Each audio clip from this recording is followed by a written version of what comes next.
चाहे आध्यात्म, दर्शन, चिंतन धारा, विद्या या संस्कृति की परंपरागत विरासत, आध्यात्म दर्शन यानी जीवन का शाश्वत सत्य। मानव जीवन से जुड़े शाश्वत सत्यों को जानिए और समझिए उपासक डॉक्टर सोहन राज तातेड़ से हमारे खास कार्यक्रम आत्मविज्ञान में। आत्मविज्ञान यानी सही दृष्टि, सही सोच। भाई और बहनों, मातृशक्ति को नमन। स्टूडियो में आपका हार्दिक स्वागत है, अभिनंदन है, सत्कार है। आत्मविज्ञान साइंस ऑफ द सोल कार्यक्रम के अंतर्गत हम आपको सही दृष्टि, सही सोच, राइट विजन, राइट थिंकिंग के तहत आपको कुदरत, कुदरती रचना और कुदरत के कानून के बारे में बताते हैं। उससे आपको सनातन सत्य मिलता है। और एक बार किसी को सनातन सत्य, यूनिवर्सल ट्रुथ, सार्वभौम सत्य मिल जाता है जो त्रैकालिक होता है, तो वह मिलने पर व्यक्ति को शाश्वत सुख की अनुभूति होती है, ब्लिस मिलता है। और ब्लिस मिलने के बाद इस जीवन में कुछ करना शेष नहीं रहता है, क्योंकि वो आत्मा की जो है अनंत सुख वाला है, वो स्वभाव की उसको अनुभूति हो जाती है। तो भाई और बहनों, ये सारा कार्य हम अलग अलग चिंतन, विचारधारा, एपिसोड्स और विषयों के साथ करते हैं। तो आज का हमारा बहुत सुंदर विषय है स्थायी समाधान, प्रायश्चित। भाई और बहनों, बहुत ही सुंदर विषय है कि जीवन में समस्या आती रहती है। To struggle is life. और जिस जीवन में संघर्ष नहीं हो वह व्यक्ति तरक्की नहीं कर सकता है। महात्मा गांधी ने कहा है कि व्यक्ति अगर गलतियां न करे तो वह बहुत बड़ा व्यक्ति नहीं बन सकता। गलतियां व्यक्ति को महान बनाती है, गलतियां व्यक्ति को सुधार करने का मौका देती है, और गलतियों के द्वारा ही व्यक्ति जो है परफेक्ट बनता है। क्योंकि जो टू एर इज ह्यूमन, गलती जो मानव है, गलती का पुतला है, वह गलती कर लेता है, लेकिन गलती करने के बाद में वो गलती का एहसास कर लेता है तो गलती का समूल नाश हो जाता, धीरे धीरे फिर नहीं होता है। मैं आपको उदाहरण देना चाहता हूँ कि महात्मा गांधी ने अपने बचपन के अंदर कुछ गलत कार्य कर लिए। गलत सोबत के कारण उन्होंने सिगरेट पीना चालू किया, मांस खाना चालू किया, और कुछ जो है गलत कार्य अपने पिताजी के जो बटुए से जो पैसे चुराने, लेकिन उनके मन के अंदर जो है पश्चाताप हुआ, जिसकी बात हम आगे करेंगे। स्थायी समाधान वही पश्चाताप है। तो पश्चाताप होने पर उन्होंने ग्लानि भरे शब्दों से माँ के सामने सारी चीज कन्फेस कर ली, सब स्वीकार कर लिया। और माता ने कहा कि तुम मेरी शपथ खा करके कहो कि भविष्य में गलती नहीं करोगे। और महात्मा गांधी ने जो जो बुराइयां थी वो माँ के जो आंचल के अंदर रख दी, झोली में रख दी, और फिर कभी भी जीवन के अंदर उन बुराइयों का सेवन नहीं किया। तभी वो महात्मा बने, इतने बड़े बने। तो भाई और बहनों, ये प्रकृति का नियम है। To the every action there is equal and opposite reaction. बिना कारण के कोई भी कार्य नहीं होता है। Without cause there is no effect at all. This is the law of the nature. ये कुदरत का कानून है, ये कुदरत का नियम है कि बिना कॉज डाले इफेक्ट नहीं आता है। As you will sow shall you reap. जैसा बोओगे वैसा काटोगे, और जो है जैसी करनी वैसी भरनी। दुख दिए दुख होते और सुख दिए सुख होत। ये बिल्कुल प्राकृतिक नियम है, यूनिवर्सल ट्रुथ है, सार्वभौम सत्य है, शाश्वत सत्य है। इन पर हमें विश्वास करना चाहिए और इनका पालन करना चाहिए। हम ये कहना चाहते हैं कि कोई भी समस्या है वो समाधान लेके आती है। ऐसी कोई भी समस्या, चाहे जीवन की छोटी से बड़ी और किसी के साथ भी आने वाली हो, तो वो समाधान लेके नहीं आती है, ऐसा संभव नहीं है। इसीलिए हमें पूर्ण विश्वास होना चाहिए कि हर समस्या का समाधान उस समस्या के भीतर छुपा हुआ होता है, वो साथ के अंदर लेके आती है। मात्र जो है हमारी वो दृष्टि वहां तक पहुंचनी चाहिए। हमारी दृष्टि वहां तक जाती है, हम उस चीज को पकड़ लेते हैं तो समाधान प्राप्त कर लेते हैं। तो आज का हमारा विषय है कि जो है समस्या का स्थायी समाधान, प्रायश्चित। ये कैसे होता मैं आपको बताऊं कि किसी व्यक्ति ने गलती कर दी और गलती होकर के उस पर पुलिस कार्रवाई हुई, पुलिस कोर्ट कार्रवाई हुई और उसको जेल हो गई। अब वो जेल में जाने के बाद के अंदर अगर भीतर प्रायश्चित करता है कि मेरे द्वारा ये गलत काम हो गया, मेरे द्वारा किसी का मर्डर कर दिया गया, मेरे द्वारा बहुत कोई गलत कार्य, रेप है या किसी की बड़ी चोरी है, डाका है, वो ऐसा कर दिया गया, यानी उसने कोई बहुत बड़ा जुर्म कर दिया, तो भीतर उसकी आत्मा कसोटती है और इसके प्रायश्चित करवाती है। और अगर ऐसे समय के अंदर कोई ज्ञानी हो तो प्रज्ञा हाजिर हो जाती है, वो बार बार उसको जो स्मरण कराती है कि तूने गलत काम किया है, तू जो है उस व्यक्ति की जिसके साथ हुआ है उसकी शुद्ध आत्मा अजर अमर है, और उसका चित्र बना के उसकी शुद्ध आत्मा से तुम प्रतिक्रमण करो, प्रायश्चित करो कि हे शुद्ध आत्मा, ही एक्स की शुद्ध आत्मा, मैंने गलत कार्य तुम्हारे साथ किया, मुझे पश्चाताप एक ग्लानि है और मैं जो है शुद्ध होना चाहता हूँ, मुझे क्षमा करो, क्षमा करो। भविष्य में आपके साथ मैं कभी भी बुरा व्यवहार नहीं करूँगा और किसी अन्य के साथ भी बुरा व्यवहार नहीं करूँगा।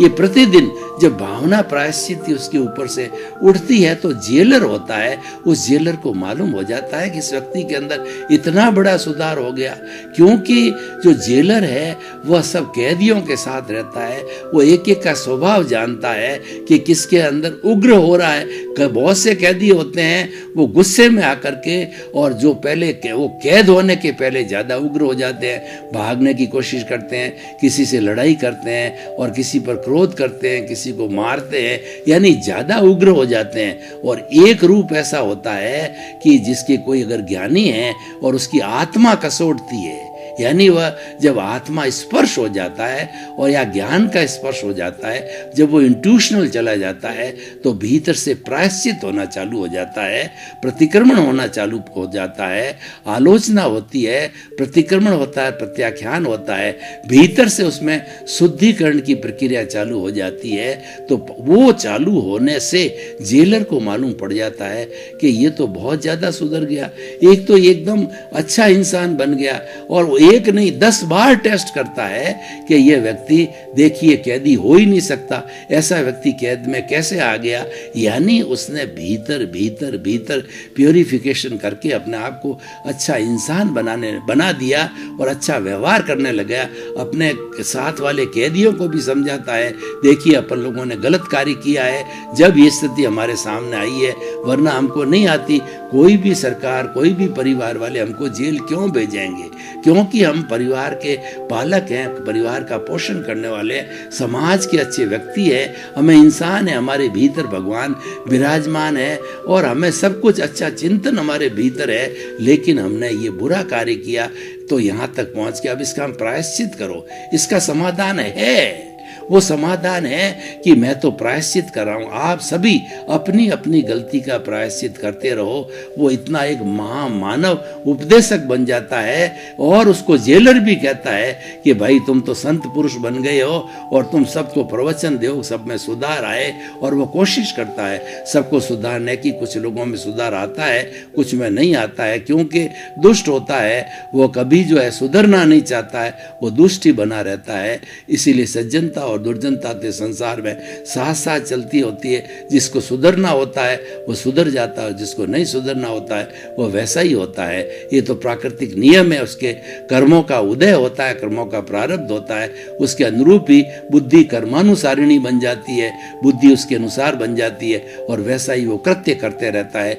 लोगों की कोई शिक्षा, साधु संतों की कोई शिक्षा उसको अच्छी नहीं लगती, उस पर वो अमल नहीं करता है और वो सुधरने की कोशिश नहीं करता है, तो उससे उसका कैदी है तो कैदी बना रहता है, और घर में होता है तो उसका घर बिगड़ जाता है, परिवार बदल जाता है, वैमनस्य हो जाता है, वो अकेला पड़ जाता है, कोई उस पर विश्वास नहीं करता है और वह अकेला रह करके स्वयं कष्ट भुगतता रहता है। उसका कोई साथी नहीं होता है, क्योंकि वो अपनी गलती का एहसास नहीं होता है। तो भाई और बहनों, ये देखिए कि समस्या का स्थायी समाधान प्रायश्चित है, बिल्कुल सही नजर आ रहा है। आप कहीं से भी उठा के देखिए, मान लीजिए मैं अपने परिवार की बात करूं कि आपने परिवार में अपनी पत्नी के इसको पीट दिया, या पत्नी को गाली दे दी, उसके पियर की गाली दे दी, तो पियर की गाली पत्नी किसी भी सूरत के अंदर सहन नहीं करती है और वो दुर्गा बन जाती है, वो पति के साथ झगड़ा करने को भी तैयार होती है। आपने उसके पियर की गाली दे दी या उसको थप्पड़ मार ली, तो आपने ये कार्य तो कर लिया, लेकिन अब करने के बाद में आपकी पत्नी है, फिर से ये दोबारा जो फिर से ये न हो, तो मैं आपको कुछ प्रैक्टिकल सूत्र बताना चाहता हूं कि आपने जो गलती की है, आप भीतर जाकर के देखो, उसको कहते हैं सामायिक। आप भीतर जाकर के इसकी पूरी उस गलती को बार बार स्मरण करो कि मेरे से ये गलती होगी, मैं करना नहीं चाहता। पत्नी तो मेरी बहुत अच्छी है, देवी है, और वह जो है घर में रहने वाली, मेरे परिवार का, मेरे बाल बच्चों का पोषण करने वाली, लेकिन मैंने जो है वो गुस्से के वशीभूत होकर के जो उसको इस तरीके की गालियां दे दी और उसको मारा पीटा, तो ये सामायिक होगी। उसके बाद में आप आलोचना करो कि गलती तो मेरे से हो गई, तो उसको आप ये आलोचना करो, यानी स्वीकार करो कि गलती मेरे द्वारा की गई है, मैं ही उसका दोषी हूँ, सामने वाला दोषी नहीं है, और मेरे कर्मों के उदय के, मेरे पापोदय के उदय की वजह से और प्रारब्ध की वजह से ऐसा हो गया, और वास्तव में मेरी पत्नी ऐसी नहीं है। तो ये आलोचना होगी। फिर प्रतिक्रमण करो, उसके समक्ष जाकर ये करो, हे देवी, मेरे से गलती हो गई, मैंने गुस्से में आकर के आपको गाली दी, आपके पियर वालों को गाली दी, मैंने आपके हाथ उड़ाया, मैं आपके चरण स्पर्श करता हूँ, मेरे से गलती हो गई है और मुझे क्षमा करो, मुझे शुद्ध करो, और प्रत्याख्यान करो कि मैं भविष्य के अंदर ऐसी गलती आपके साथ में कभी भी नहीं करूँगा। मैं मेरी ग्लानि करता हूँ, मैं अपने आप को तिरस्कार करता हूँ, मैं अपने आप को पापी मानता हूँ, मेरी भूल का एहसास करता हूँ, मुझे क्षमा करो। ये 2, 4, 5 दिन आप करोगे तो आपकी पत्नी का हृदय पिघल जाएगा कि ये मेरे से बड़े हैं और इतने महान व्यक्ति हैं, इनसे गलती हो गई है तो मैं भी क्षमा करूं। तो वो आपके चरण स्पर्श करती है। पतिदेव जो है, आप इतना मुझे जो है वो आप इतना कहना चाहिए कि मुझे मत करिए कि आपकी मैं तो एक तुच्छ हूँ आपके सामने, तो आपने गलती होगी, आपने सुधार कर लिया, बहुत अच्छी बात है। कई बार गलती मेरे से भी हो जाती है। ये स्त्री और पुरुष जो है, पति पत्नी है, इस गृहस्थी रूपी गाड़ी के 2 पहिए हैं, तो हम पहिए की तरह चलें। गलती होना संभव है। और एक मारवाड़ी में कहावत है कि घर में पड़े पड़े जो हमारे बर्तन हैं वो भी खड़बड़ा जाते हैं, तो व्यक्ति साथ रहते हैं तो गलती हो जाती है, लेकिन उसका समाधान करना चाहिए। और प्रायश्चित सबसे बड़ा समाधान है। क्षमा वीरस्य भूषणम। एक बार आपके परिवार का कत्ल किया हुआ व्यक्ति भी आपके जो चरणों में आकर के गिर जावे, तो जो वीर होता है उसको क्षमा कर देता है। मतलब जो अपराध ऐसा है कि जिसको क्षमा नहीं किया जाता है, वीर पुरुष को क्षमा कर देते। मैं आपको एक उदाहरण बताना चाहता हूँ कि एक किसी युवक ने तैश में आकर के, गुस्से में आकर के किसी दूसरे युवक का जो है वो मर्डर कर दिया, उसको मार दिया। अब वो मार दिया तो क्या हुआ कि उसके भीतर जो है पश्चाताप चालू हुआ, और उसके परिवार के लोगों ने बताया कि तूने बहुत बड़ी गलती कर दी। तो उसने कहा तुम ऐसा करो कि एक जो है वो हरी घास का जो है तृण है, उसका तिनका है, तुम्हारे जो है मुंह के अंदर डालो, और जिस युवक को तुमने मारा है उस युवक की माँ के चरणों में जाकर के बच्चे की तरह लोट-पोट हो जाओ कि मैं तुम्हारी जो है काली गाय हूँ और मेरे मुंह में तृण है, तो मुझे क्षमा करो। मैंने तैस में आकर के बड़ी भारी गलती करी है। मैंने जो आपके पुत्र और मेरे मित्र का मर्डर कर दिया, मुझे नहीं करना चाहिए, लेकिन ऐसी भारी जो है मैं पापी हूँ, और इस भारी गलती का जो है मैं एहसास करता हूँ और मैं इसकी आलोचना करता हूँ और प्रायश्चित करता हूँ, भीतर बार बार प्रायश्चित करता हूँ कि आपसे भी प्रायश्चित करता हूँ, और जो मेरा मित्र जिसका कि मैंने मर्डर किया है उसकी शुद्ध आत्मा से भी मैं जो है वो प्रतिक्रमण करता हूँ, प्रायश्चित करता हूँ, क्षमा याचना करता हूँ, मुझे क्षमा करो आप भी, हे माता, मेरे को उनके आपके पुत्र जैसा मुझे पुत्र जो वो करके क्षमा करो, मेरे से भारी गलती हो गई है। और 2 बार 4 बार 4-5 दिनों गिड़गिड़ाता है। तो माँ कहती है कि आखिर जो इसने गलती मान ली है, तो मेरा पुत्र तो वापस आने वाला नहीं है जिसको मार दिया है। तो माँ भी पिघल करके उसको क्षमा कर देती है। अब देखिए, एक तरफ तो अगर वो क्षमा न मांगता तो पुलिस पकड़ के ले जाती, कोर्ट केस होता और उसको फांसी की सजा भी हो सकती थी। लेकिन प्रायश्चित के अंदर कितनी ताकत है, आप देखिए प्रायश्चित के अंदर कितनी ताकत है कि उस प्रायश्चित की ताकत ने उसकी जो फांसी को टाल दिया। मैं तो ये बताना चाहता हूँ, इतने बड़े बड़े मर्डरर्स होते हैं या इतने बड़े बड़े रेप करने वाले होते हैं, हमारे कोर्ट के अंदर ऐसे बहुत से केस चलते हैं जिसका निर्णय 5 साल 6 साल और 10 साल के बाद आता है। दोनों तरफ के वकीलों के बीच के अंदर तनातनी होती है और दोनों जो है वो कितना समय बर्बाद, समय श्रम और धन की बर्बादी होता है, कितना तनाव होता है। और ऐसा कुकृत्य मान लीजिए कोई कर लेता है, हो गया कुकृत्य मान लिया, लेकिन उसको परामर्श देने वाले उसके कोई जो घर के अंदर अच्छे वडील लोग होते हैं या परामर्शक होते हैं, अच्छे मित्र होते हैं, उनके गार्जियन होते हैं, तो उनको ये परामर्श कर देना चाहिए कि प्रायश्चित हर समस्या का स्थायी समाधान। दुनिया में ऐसी कोई बड़ी से बड़ी गलती नहीं है जिसका स्थायी समाधान प्रायश्चित ना हो। कैसे नहीं हो सकता, मैं आपको बताऊं कि किसी ने रेप कर दिया और लोगों को मालूम भी पड़ गया, तो वो जाकर के उसके माता पिता जिस लड़की का रेप किया है और उसको लड़की को कि बहन मेरे से बहुत गलती हो गई है और मैंने क्या है कुसंगत के कारण जो है बुरे विचारों के कारण ऐसा कर दिया है, तो मेरी बहन के बराबर है। और माता पिता को कहे कि मैंने तो गलती कर दी, अगर आप मुझे सरकार भी मर्डर करेगी, सरकार भी फांसी की सजा देगी, आप भी मेरा गला काट दो, तो ये गला आपके चरणों में आप काट सकते हो। ये 2 4 5 बार गिर जाए और उसको बहन कह के कहे और बाद में ये कहे कि इससे मैंने किया है तो मैं जो है इसको पत्नी रूप में स्वीकार करता हूं।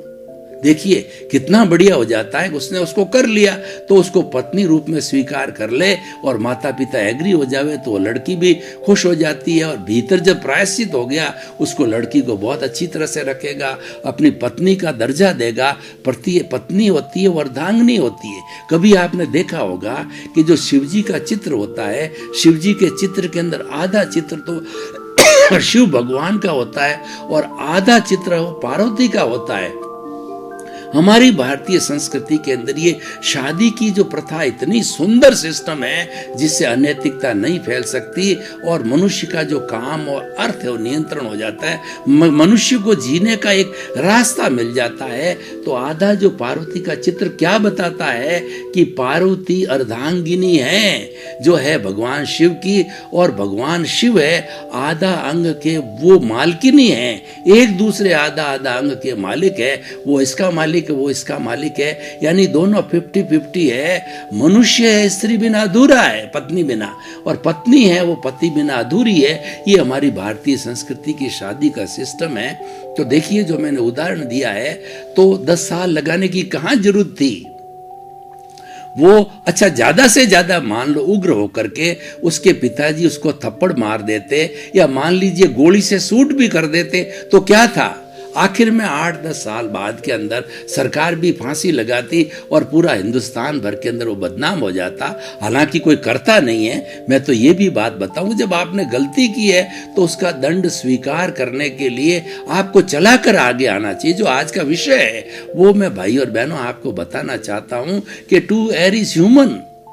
इंसान गलती का पुतला है, कर लेता है, कोई बात नहीं है, लेकिन आप हिम्मत रखिए, उस गलती को स्वीकार कीजिए, जिसके साथ की है उसके स्वीकार कीजिए, उसके माता पिता के स्वीकार कीजिए, गुरु के सामने जाकर के स्वीकार कीजिए और शुद्ध हो जाइए। तो कुल मिलाकर मैं ये कहना चाहता हूँ कि समस्या का स्थायी समाधान प्रायश्चित है।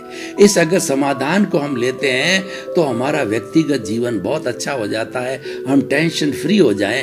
इधर आपने गलती की और उधर आपने प्रायश्चित कर लिया। बड़ी से बड़ी गलती, मर्डर से बढ़ के क्या गलती होती है, रेप से बढ़ के क्या गलती होती है।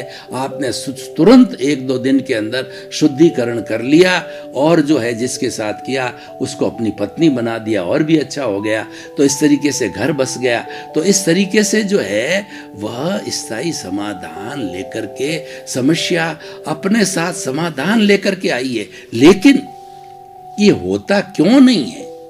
ये होता नहीं होने का कारण है ईगो, व्यक्ति का अहंकार बीच के अंदर अटकता है कि मैं इतना बड़ा व्यक्ति, मैं इतने बड़े बाप का बेटा, और मैं इतना करोड़पति, और मैं ऐसा, मैं अपनी गलती को क्यों स्वीकार करूं।